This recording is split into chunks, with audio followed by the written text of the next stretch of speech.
안녕하세요. 산재박사TV의 백광열 노무사입니다. 의뢰인분들이 제게 이런 질문을 많이 주세요. 노무사님, 근로복지공단에서 전에 일했던 회사로 현장 조사를 나간다는데 저도 참석해야 할까요? 나 그 회사 사장이랑 싸우고 나와서 관계가 안 좋은데 나 이거 안 가면 안 될까요? 대부분 이미 퇴사한 회사라는 이유로 아니면 사장과의 관계 등을 이유로 현장 조사 참석을 꺼리는 분들이 상당히 많습니다. 그럼 결론적으로 말씀드리면 현장 조사는 신청인 본인이 참석하는 것이 가장 좋습니다. 네, 오늘은 근로복지공단의 현장 조사란 무엇인지 그리고 현장 조사를 왜 참석하는 것이 중요한지 한번 노무사의 경험담과 함께 말씀드리겠습니다.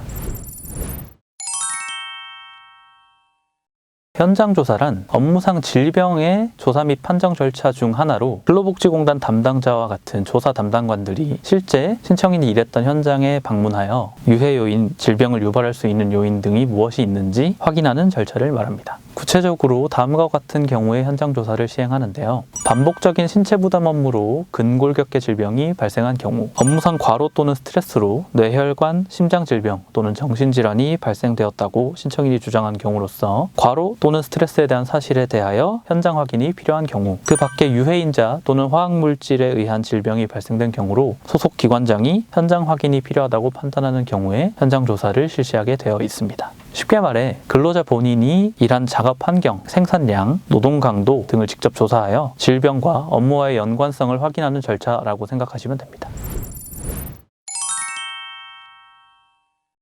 그렇다면 산재 전문 노무사인 제가 현장 조사는 왜 중요하고 웬만하면 참석하는 게 좋다고 말씀드릴까요? 그 이유는 현장 조사에서 조사된 내용이 조사 담당관이 작성하는 재해조사서에 거의 그대로 기재되고, 그리고 신청인이 실제 근무했던 작업 환경 및 노동 강도와 현장 조사 당시 방문했을 때의 차이가 있기 때문입니다. 예를 들어 볼까요? 제게 산재 신청을 의뢰하신 분이 주방용품 생산 공장에서 한 박스당 10kg에서 20kg 나가는 박스를 팔레트에 운반 적재하는 업무를 계속해서 어깨가 아프다고 주장을 하셨어요. 근데 저랑 근로복지공단 담당자가 직접 현장을 방문해서 박스 무게를 측정해봤더니 평균 3kg밖에 되지 않는 거죠. 이러한 경우에 신청인 본인이 현장 조사에 참석하지 않았다면 어떻게 될까요? 근로복지공단의 조사 담당자 입장에서도 물론 신청인의 주장도 있지만 입증할 수 없는 주장만을 신뢰하기는 어렵겠죠. 현장 조사에서 측정된 결과치를 더 중심에 두고 재해조사서를 작성할 수밖에 없을 것입니다. 이처럼 과거 일했을 때와 달리 시간이 지나서 근무 당시의 노동 강도나 작업 환경이 다른 경우가 굉장히 많습니다. 이러한 경우에 신청인 본인이 현장 조사에 참석하지 않는다면 불리하게 작용할 경우가 많기 때문에 현장 조사에 참석하는 게 좋다라고 말씀드리는 이유입니다.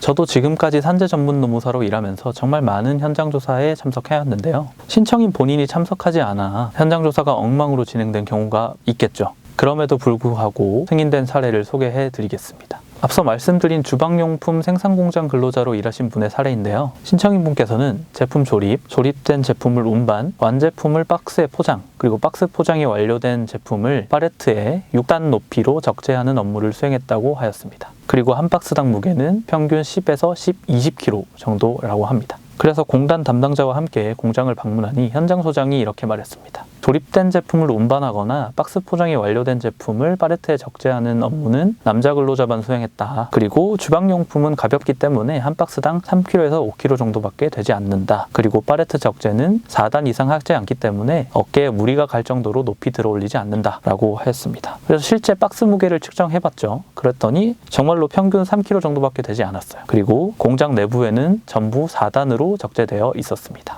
이대로 재해조사서가 작성된다면 산재 인정에 굉장히 불리하게 작용될 것이라고 생각했습니다. 그러나 저는 현장 조사 당시 주간 근무자는 12명이었는데 그중 남자 근로자는 단 1명뿐이었어요. 그렇다면 현장 소장의 말대로라면 남자 근로자 1명이 그 모든 운반 작업을 수행했다는 건데 현실적으로 말이 안 되죠. 이를 공단 담당자에게 적극적으로 주장하였습니다. 그리고 두 번째, 회사 공식 홈페이지에 대형 팬트리, 우산꽂이 등 10kg에서 20kg 이상 되는 제품들이 공식적으로 소개되고 있는데 평균 3kg 제품만 있다, 그것만 생산한다 라는 주장도 말이 안 된다를 주장하였고요. 공장 내부에는 박스가 4단으로 적재되어 있는 게 맞았습니다. 그러나 현장 조사를 마치고 나오면서 공장 외부 및 공장 입구에는 신청인이 주장했던 대로 6단으로 적재되어 있었습니다. 이러한 사실들을 사진으로 찍어서 공단 담당자에게 제출하였습니다.